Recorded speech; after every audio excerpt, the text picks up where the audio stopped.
I have long suspected that the greatest difficulty in speaking of God's kingdom is not its distance, but its nearness. We stumble over what is under our feet. If the kingdom were a far star, we might chart it with telescopes and postpone obedience until retirement. But if it is at our doorstep, if the hinge of the world has already turned, then we must learn how to live in a house whose walls are coming down and whose garden is quietly spreading over the old foundations. Imagine waking before sunrise. The world is still, hedgerows black against the paling sky, and yet there is already enough light to walk by. Morning has arrived in one sense and not in another. So it is with the kingdom. Present enough to rearrange the furniture of the soul, future enough to summon hope. We dwell in the hour between, where faith becomes the art of daybreak.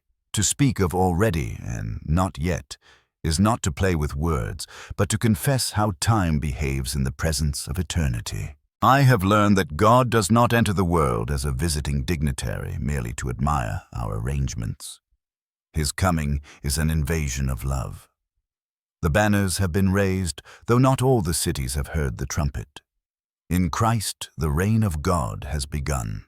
Sins are forgiven, consciences awakened, the outcast called home. And yet, I must still bury friends, neglect duties, and discover within myself the recalcitrant citizen who keeps smuggling smog into the clear air of grace. The kingdom is here, or I should not breathe this new oxygen. It is still coming, or I should not cough. Consider a map of an empire once hidden behind mountain ranges. A single road is cut through the pass, and along that road a caravan of light descends. Villages nearest the pass begin to glow, markets open with unfamiliar fruits. The old coins still circulate, but everyone has learned the weight of a new currency. Further off, the towns are as they were, except for rumors that stir the weary. The church is that line of first-lit villages. She keeps two clocks, one set to the world's anxious hour, the other to the king's time. Her task is not to win the world by clever banners, but to live so faithfully under the king's law of love that the rumor becomes a report and the report a rejoicing. Where the king's will is done, the future rehearses itself. I must add that the kingdom's presentness is not chiefly a matter of religious excitement, but of changed allegiance. A man does not enter by embroidery, but by surrender. To pray, "Thy kingdom come," is not a flourish. It is an invitation for the divine order to rearrange our desires. I have found in myself an inner parliament of cravings, ambition, fear, comfort, each lobbying for the treasury of my attention. The king does not silence them by tyranny. He gives me a new love that makes the old parties irrelevant. Charity is not merely moist sentiment, it is the logic of another realm. Under that logic, a loaf divided becomes larger, a wound offered becomes a door, and an enemy loved becomes a neighbor discovered. If this seems unreasonable, it is because we learned our sums in a dim classroom. In the sunlight of the kingdom, arithmetic itself becomes generous. Do not mistake me. The "not yet" implies a patience that is not passivity. The farmer knows the harvest is certain, but he sharpens the sickle. We wait, but we do not idle. We hope, and therefore we work. Hope is not a refusal to see the world as it is. It is the refusal to believe that what is all there is. I think of a harbor at low tide. Mud, stranded boats, a smell of old ropes. The impatient soul declares the sea a myth, but the mariner studies the moon, and while others mock his charts, he prepares the sails. The king has promised the tide, and every small act of obedience is a rope coiled, a mast mended, a lantern trimmed against the first swell. Some have asked me whether the kingdom is inward or outward, spiritual or social. This is rather like asking whether light is wave or particle. The kingdom begins in the heart because the heart is the first frontier reclaimed from rebellion. It moves into the world because love cannot remain a private luxury, bread given, wrongs confessed, truth spoken without vanity. Such deeds are not decorations upon a secular life. They are the life of the age to come intruding upon Tuesday afternoon. The sacraments, too, are not quaint rituals, but windows through which the future's air enters the present's stale room. In them, I have felt that homeward ache, what the Germans call Sehnsucht, that strange homesickness for a land I have not yet fully seen. That ache is not cruelty, it is compass. We should not be surprised that the kingdom's advance feels like both healing and warfare. The tyrants it deposes are not only thrones in palaces, but thrones in habits. The small cowardices that pass for prudence, the spiritual boredom that masquerades as sophistication. Like ivy silently prying apart ancient stones, grace works with the persistence of spring. This is why gratitude is revolutionary. To give thanks is to declare that the world is received, not possessed, that our lives arrive as gifts, not achievements. Gratitude unhooks the claws of envy and teaches the hands to open. Where thanks is offered, scarcity loosens its lie, and we discover that joy multiplies the more it is shared. We stand then on the bright edge between dawn and noon. I am told that practical men dislike such poetry. Very well, let us be practical. If the kingdom is already here, then no task is small when done under the king's eye. If it is still coming, then no failure is final when offered to his mercy. Sweep a floor as if it were a porch in the New Jerusalem. Write a letter as if it might be read in eternity. Forgive as if the future depends on it, because it does. The final city is not built out of our successes like a tower of Babel. It descends as a gift. Yet the stones of our obedience are gathered into its walls in a mystery of grace.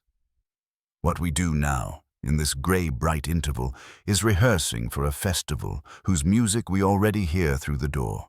I end where I began. The kingdom is nearer than our breath and broader than our horizons. It is the King himself, his presence hidden as leaven in the loaf, as treasure in a field, as a seed in the soil. We live by this paradox.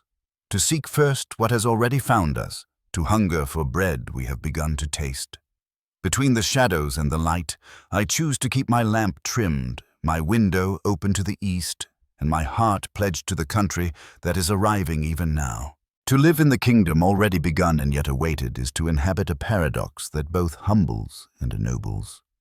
I often think of the Christian life as dwelling in a house whose foundation has been laid, whose walls are half built, and whose roof beams already catch the morning light. We are not wandering in ruins, nor yet sitting in a finished palace. We are, in truth, residents of a construction site of glory. The dust clings to our clothes, the hammering sometimes disturbs our rest. And yet, even now we sense the grandeur of what will be. The king is both the architect and the cornerstone, and every faithful act, however small, is as though another stone were set into place. You may protest that the world around us appears little like a palace. Wars rumble, injustices multiply, and private sorrows gnaw at the soul with teeth more relentless than armies. But it is precisely here that the already is revealed. The seed must first be buried, black in the soil, before its green shoots break into light. If we look only at the darkness of the soil, we shall call the kingdom absent. If we recognize the hidden life beneath, we shall call it present. The resurrection has already occurred. The weeds still grow, but the root of death itself has been severed. I believe this double vision is the peculiar discipline of the Christian. We are neither cynics who sneer at the promise of dawn, nor dreamers who deny the remaining night. We stand as watchmen, called to vigilance. The danger lies in collapsing one side into the other. Some, with bright eyes, claim that the kingdom has already fully come, and so they dismiss suffering as illusion. But to do this is to mock the wounded who wait for healing and to turn the cross into decoration. Others, with heavy hearts, claim that the kingdom is only future, and so they despair of the present. But this is to forget that the Spirit has already been poured out, that forgiveness is already given, that Christ is already risen. Between triumphalism and despair lies the narrow road of hope, where both joy and longing are faithful companions. The not yet saves us from arrogance, reminding us that our efforts do not crown the kingdom but only point toward it. The already saves us from despair, reminding us that the kingdom does not wait for our cleverness but has already been inaugurated by Christ's victory. Each truth is the guardian of the other, as the two wings of a bird guard it from falling. Permit me a picture. Imagine a traveler who has crossed a mountain pass after a long climb. He stands on the ridge, breathing the thin air of triumph, and before him he sees the valley spread out, green and golden with promise. The land below is his inheritance, yet his feet are still on the stones. He belongs to the valley by promise, but he belongs to the ridge by presence. That is the church. The people who have seen the horizon of God's future and who yet tread the rocks of time with faith and endurance. This perspective also reshapes how we bear suffering. If the kingdom were only future, then pain would seem arbitrary, a meaningless tolling of the clock until release. If the kingdom were only present, then suffering would scandalize us, as though faith itself had failed. But the already and not yet allows us to say both. Pain is real, and yet redemption is realer still. Every grief becomes the shadow cast by a glory approaching. Our tears are not wasted. They are gathered, stored as dew before the dawn, to be transformed into jewels upon the fields of eternity. Moreover, this vision rescues our labor from futility. Without the kingdom, work is little more than scratching inscriptions on sand before the tide. But if the kingdom has already broken in, then each act of kindness, however modest, carries eternal weight. The teacher who shapes the mind of a child, the friend who forgives a cruel word, the widow who prays faithfully in her room unseen, all are conspirators of eternity. They live as citizens not merely of a future realm, but of a present reign, their deeds becoming echoes of the final song. It is no accident that Christ compared the kingdom to leaven. Leaven does not wait for the loaf to be finished. It transforms the dough even while it is kneaded. And yet leaven does not complete its work in an instant. It requires patience, silence, time. So we are both the transformed and the waiting, both the risen and the yearning. The world scoffs at such tension, preferring clean categories, but truth rarely comes in straight lines. God's kingdom is drawn more like an arch. It holds together precisely because of its pressure, the weight of both sides leaning into one another. And here lies the ultimate secret. The kingdom is not a place, first of all, but a person. To say it is already here is to say that Christ himself abides with us even now. To say it is still coming is to say that Christ has yet to reveal the fullness of his reign. Our hope is not anchored in a program, but in the living presence of the King. To belong to him is to belong to his kingdom, both in seed and in harvest, both in whisper and in thunder. Thus I find myself content, though restless, at home, though still on pilgrimage. The kingdom holds me, as dawn holds the traveler, painting the horizon even while the stars are not yet gone. And I walk on, lantern in hand, not because the night is absent, but because the morning has already begun. To speak of the kingdom is to speak of time itself unraveling into eternity. You and I, accustomed to clocks and calendars, cannot help but think in sequences, what is past, what is present, what is yet to be. But when the kingdom draws near, these divisions are strained.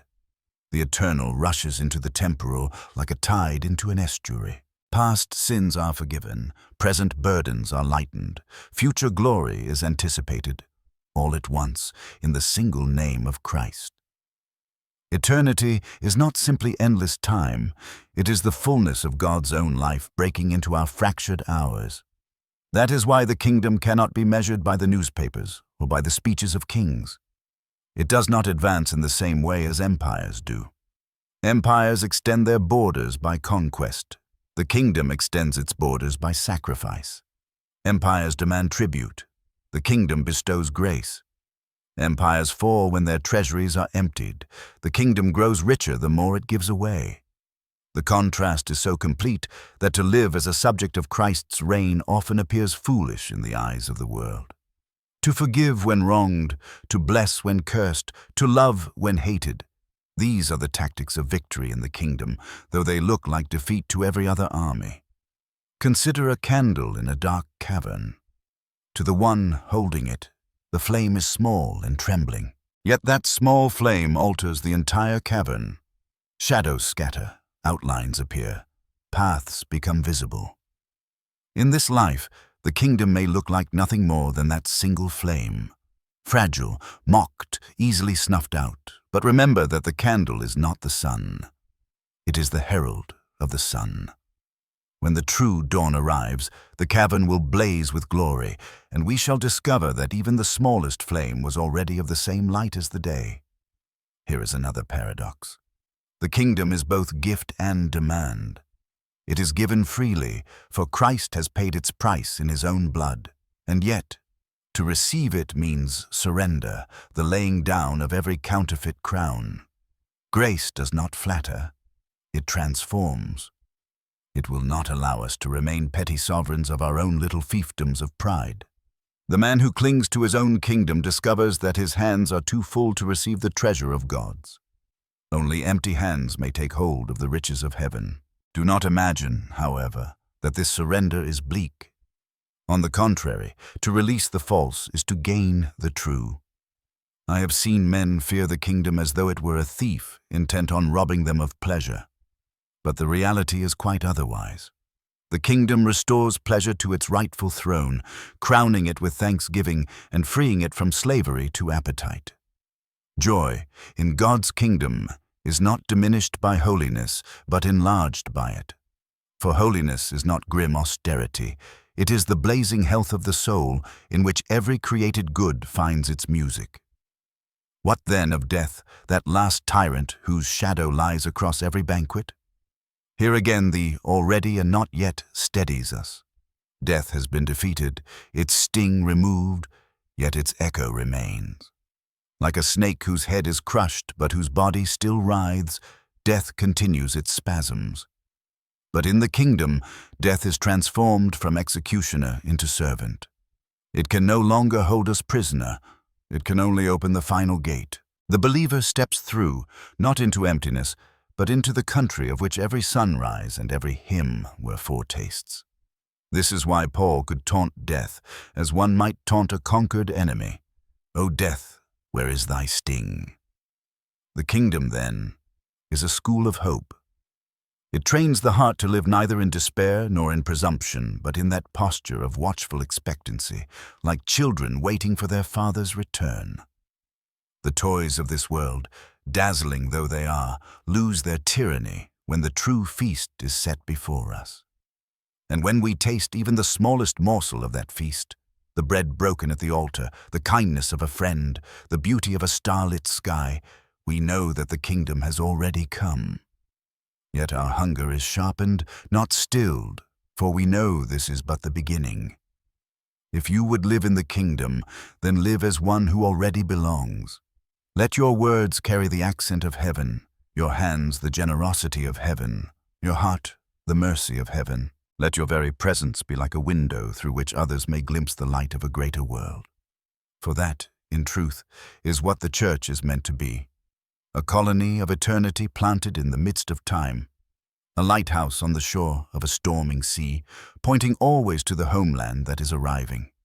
And so, my friends, between what has dawned and what is yet to blaze, we walk on with steady hearts. The kingdom is our atmosphere, our inheritance, our destiny. To live as though it were not here is blindness. To live as though it were not still coming is impatience. Better by far to live as watchmen at the threshold, hearing the footsteps of the King, already feeling his presence in the marrow of our days. If the kingdom is both present and future, then each moment becomes charged with significance. The most ordinary hour is woven into eternity's fabric. We are tempted to think that holiness must be sought in rare ecstasies, in visions or heroic sacrifices. Yet the kingdom presses itself into the smallest duties. A mother tying her child's shoe, a worker finishing his task with honesty though no one watches, a student resisting a convenient lie. These are kingdom acts, for they belong to the realm where truth and love reign. The enemy of our souls whispers that such things are trivial, but the King declares them to be rehearsals of eternity. I once compared heaven to music, and I should like to press the image further. The kingdom already here is like the overture. The themes are present, introduced in fragments, hinting at melodies yet to unfold. At times, we catch a harmony so beautiful that our breath stills. At other times, the notes are dissonant, unresolved. Yet the maestro has already struck the opening chords, and the symphony is irreversible. When the final movement arrives, every scattered motif will be gathered into glory.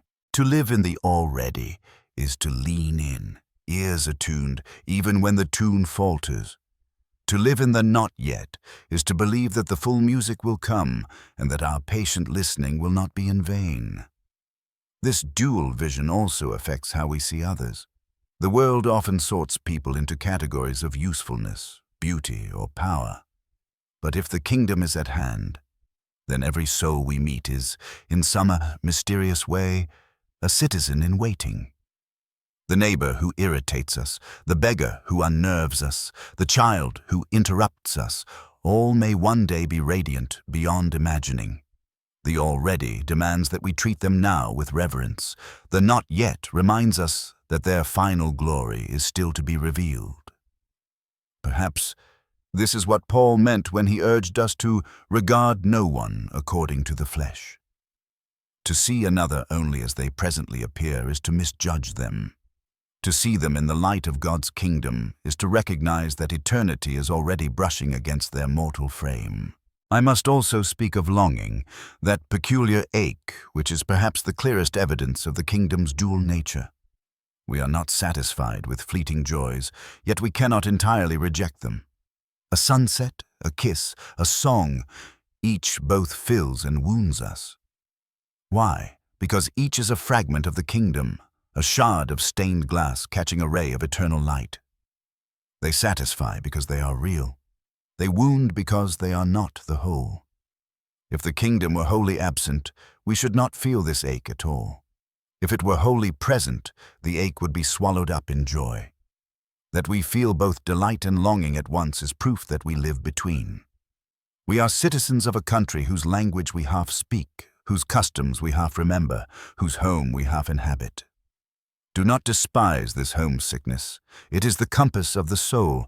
It tells us which direction is east, where the true sun will rise. Many try to silence it with distractions, pleasure, power, novelty.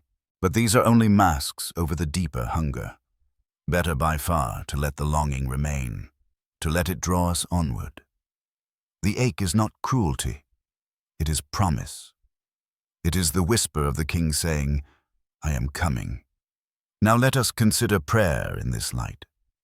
When we pray, "Thy kingdom come," we are not reciting a polite formula. We are aligning ourselves with the heartbeat of the universe. We are asking God to complete what He has begun, to hasten the day when His will is done on earth as it is in heaven. And at the same time, we are opening ourselves to be instruments of that coming. Prayer is not a way of escaping the world, but of inviting the kingdom into it. When we kneel in secret, the already is made manifest, for the Spirit intercedes within us. When we rise, the not yet still calls us to patience, to labor, to watchfulness. What then shall we fear? If the kingdom is already here, then no darkness is absolute. If the kingdom is still coming, then no darkness is permanent. Either way, despair is a falsehood. The Christian stands in a field where dawn is breaking. Shadows stretch long and cold, but the light behind them is sure. To doubt that dawn will spread is to mistrust the sun itself. Therefore, let us live as dawn people. Let our speech be seasoned with hope, our conduct marked by mercy, our communities shaped by generosity. The world may call this foolishness, but in truth it is wisdom, for we are aligning ourselves not with the fading night, but with the inevitable day. The kingdom of God, already and not yet, gives to every life a weight that is almost unbearable were it not suffused with joy.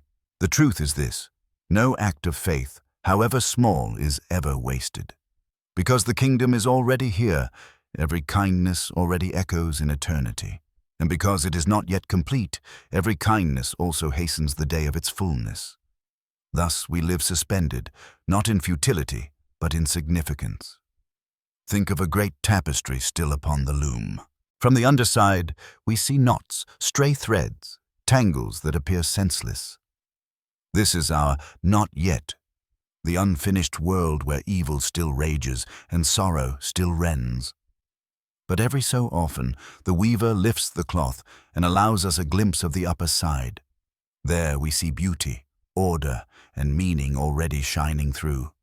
To live by faith is to trust that the underside, though ragged, belongs to a pattern whose splendor will be revealed.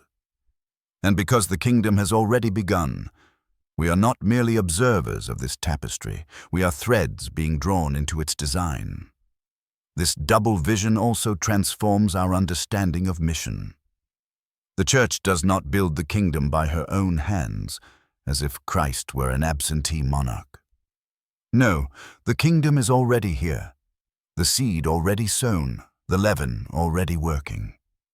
But the Church is called to bear witness, to live as signposts pointing toward the greater country. Evangelism is not the imposition of a foreign empire. It is the unveiling of a reality already present, though hidden. When we forgive, we reveal the King's mercy. When we serve, we display his reign. When we endure, we proclaim his victory. The gospel is not advice but announcement. The King has come. I have sometimes thought of the Christian as a letter written from the future to the present. Our lives are messages, sealed with the Spirit, sent into the world as testimonies that another order of reality has already dawned. Some will read the letter and scoff. Others will find in it the handwriting of hope they had half forgotten. But whether received or rejected, the letter still bears witness. The kingdom is at hand. The already and not yet also guards us from two errors. One is resignation, believing the world is too broken to mend, that holiness is for another age, and that our only task is to endure. The other is presumption, imagining that we can usher in paradise by our own schemes, as though human progress could replace divine promise. Both are distortions. The truth is subtler, richer. The kingdom is God's work, yet we are invited to share in it. We cannot force it, but neither can we ignore it. We are not architects, but stewards, not engineers of heaven, but heralds of its approach. It is worth noting that Christ likened the kingdom not only to leaven, but also to a mustard seed. Here again the paradox. A tiny seed already contains the full life of the tree, yet the tree is not yet grown. So it is with our souls. In baptism, in faith, the seed of eternity is planted. It is real, it is alive, it is already of the kingdom. Yet its growth into full stature is still to come. Our task is not to manufacture the tree, but to nurture the seed, to keep the soil of the heart open, watered, receptive to the light of grace. When I reflect on this, I realize that Christian maturity is not merely acquiring knowledge or mastering rituals, but becoming increasingly transparent to the kingdom's light. Saints are not those who have achieved greatness in the worldly sense. They are those in whom the already has become so visible that it gives others courage to believe in the not yet. They are windows rather than walls, channels rather than reservoirs. Through them we see the radiance of the King shining into our present darkness. Yet even the saints, radiant though they may be, await the fullness. No halo cancels mortality, no vision erases longing. The holiest soul still kneels with the church to pray, "Thy kingdom come." For until the King himself appears, the curtain remains partly drawn. Our holiness is real, but it is anticipatory. Our victories are true, but they are rehearsals. The final act awaits its author's return. Here is the strange wonder. To live in this tension is not a burden, but a gift. For if the kingdom were wholly present, we might grow complacent, forgetting our longing. If it were wholly absent, we should sink into despair. but in being both present and future, it keeps us vigilant, humble, and joyful. Vigilant, because we know the King is coming. Humble, because we know it is His work, not ours. Joyful, because we already taste the banquet of eternity, even if only by a crumb. And so, each morning when I rise, I remind myself that the kingdom is not waiting to begin when the newspapers declare peace or when history finds perfection. It is already here, in my breath, in the Spirit's indwelling, in the grace of Christ. And yet, as I lift my eyes to the horizon, I know it is still to come, in a glory that will outshine the sun. To live between these two is to live in hope, which is the proper posture of the Christian soul. And so, we arrive at the threshold of mystery, where words must bow and only worship may continue. The kingdom of God is not a riddle to be solved, but a reality to be inhabited. It is the nearness of Christ in the breaking of bread, and it is the promised trumpet yet to sound at the world's renewal. It is the Spirit dwelling within us as a quiet flame, and it is the great conflagration that will purify creation itself. It is both seed and harvest, whisper and shout, dawn and noonday. What does this mean for us, here and now? It means that nothing in our lives is wasted. The tears we shed in secret, the prayers we whisper in weakness, the deeds of mercy we offer without applause, all are already part of the kingdom's fabric. They will one day shine like jewels in the crown of the King.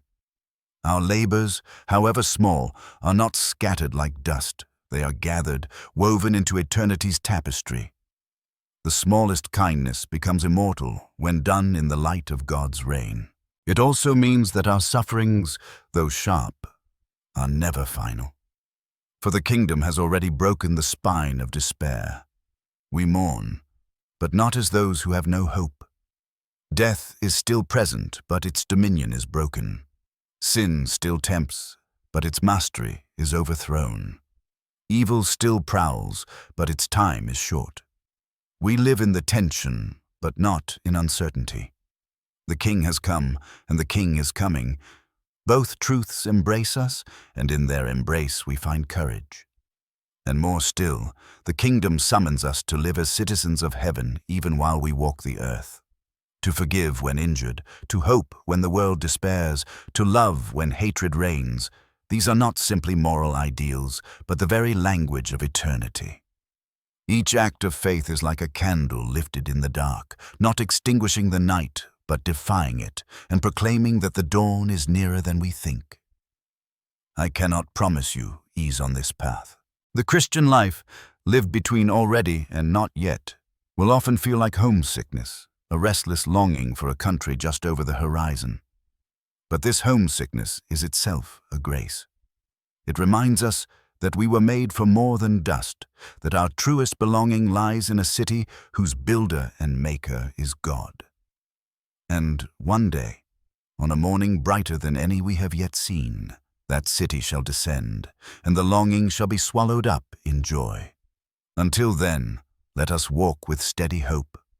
Let us give thanks for the presence of the kingdom already among us, and let us lift our eyes toward its consummation. Let us keep our lamps burning, our hearts awake, our hands open, for the King is both with us and before us, and his reign is sure. And now, my dear friends, if these reflections have stirred your heart, I invite you to join us further. Like, comment, share, and subscribe to our channel so that together we may continue to seek wisdom, to strengthen faith, and to await with joy the kingdom that is both here and yet to come.